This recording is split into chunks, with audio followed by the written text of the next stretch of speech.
Our Reddit posts about moving abroad kind of exploded. 100,000 views in a day, hundreds of DMs, pages of questions, and a surprising number of, wait, Albania? Thank you so much to everyone who shared your own stories, good, bad, complicated, that honestly helped us articulate ours. In this video, we're going to do our best to really answer the questions that you asked us. Why did we really leave? And out of every country in the world, why did we choose Albania? 1 minute, I was at the Cheesecake Factory in Kansas City. The next, I was on the floor, trampled by a crowd running from a drive-by shooting.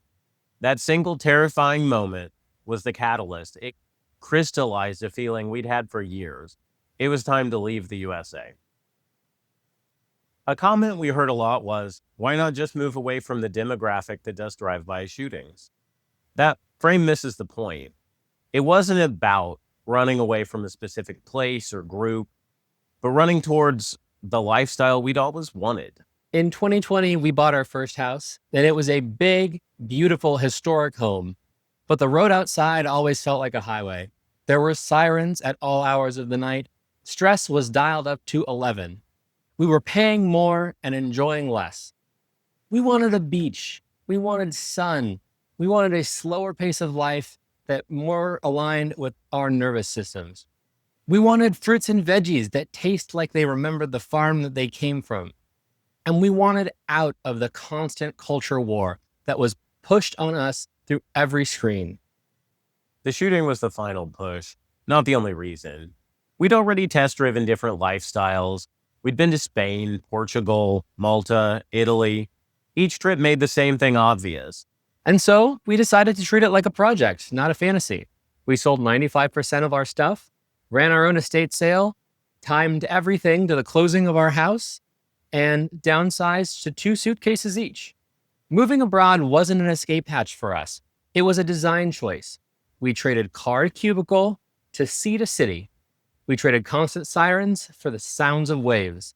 And we traded hothouse politics for actual hot weather. We also asked ourselves the practical questions. Can our work travel? Yes. Can we build something meaningful? Yes. Could we try it for a year without locking ourselves in forever? Yeah, we could. We heard, okay, we get leaving, but Albania? And honestly, we said the same thing right before we Googled visa rules. That was the clincher, the ease of entry. As Americans, we can stay for up to 1 year visa-free and apply for long-term residency from within the country. That lowered the risk immediately. We didn't need to decode a maze of bureaucracy before we even arrived. We could land, explore, live life, and then decide if we wanted to stay. Then there was the human stuff. As we got more interested in Albania, we started joining Facebook groups and asking questions, and we were met with a ton of positive, helpful answers, something that we hadn't seen in other places.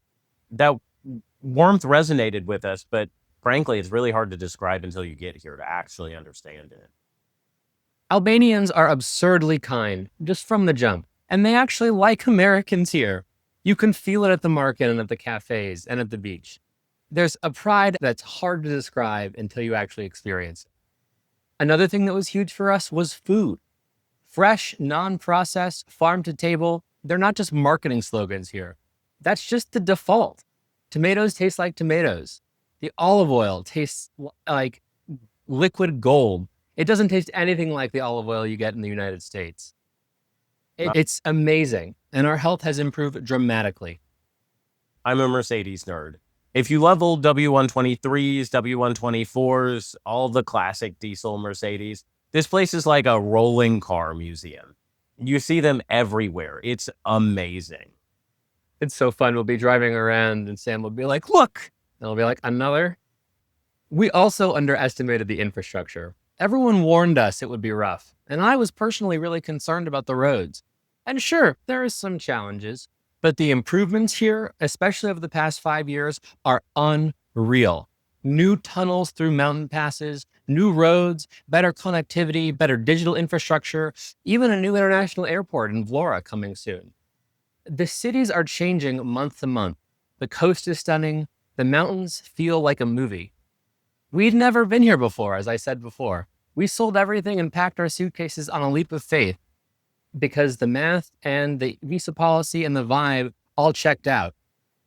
And out of that, we started building Smile Abroad so we could share our story with other Americans who similarly felt stuck. They felt lost in the analysis paralysis of figuring out where to go. How can I get out? How can I move? How do I make this work? If we have one message to you, it's that you can do this too. Another spicy comment we got quite a bit on our Reddit threads were, "You think the Balkans are better? You must be retired and chasing a cheap cost of living." Let's clear the air. We're not retired. Not at all. I'm 37, a corporate executive in IT. Spencer runs our project and content. Our income didn't drop because we moved. Our expenses did. That gap buys us time to build, experiment, and breathe. And our quality of life improved dramatically.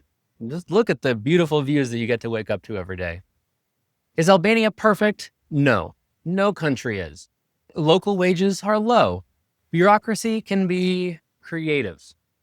The economy is seasonal in coastal towns like Saranda, and you'll still have real life headaches, occasional water or power quirks, learning a new language, adjusting to a different pace of life.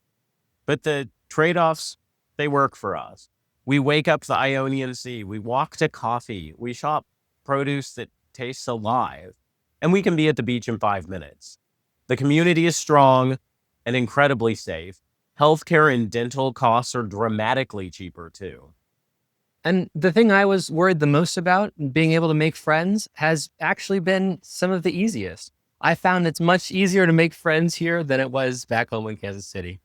We chose a different set of problems, but these are ones that fit our values. If you're considering this, here's a mindset shift. Don't argue about perfect countries. Audit your life. What do you really want every day to feel like? Then find the geography that supports that. For us, Albania did.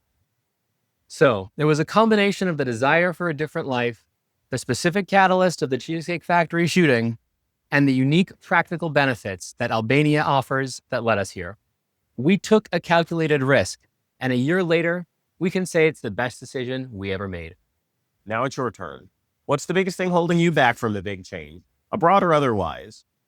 Fear, family, work? Drop it in the comments. We actually read them and respond. We're posting new videos every Tuesday and Thursday. Subscribe if you don't want to miss the next one. And if this helped you, share it with that one friend of yours who keeps saying, "I want to move, but maybe next year." Or the Mercedes guy. There's always a Mercedes guy. Always.